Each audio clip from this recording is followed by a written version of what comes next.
และส่วนในตอนบ่ายที่ห้องว่าการสำนักงานนายกรัฐมนตรีท่านทองรุนศรีสุริตนายกรัฐมนตรีก็ได้ต้อนรับการเข้าเยี่ยมยามของทานละเด็กปอนดาเซกประธานสภาผู้แทนราษฎรแห่งสาธารณรัฐเช็กพร้อมด้วยคณะ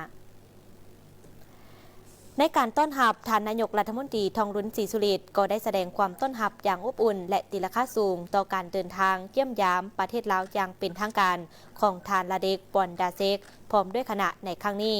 ซึ่งเป็นการประกอบส่วนสำคัญให้แก่การเสริมขยายสายพันธุ์หัวมือของรัฐบาลสภาแห่งชาติก็คือประสนของทั้งสองประเทศให้ดับมือมีประสิทธิผล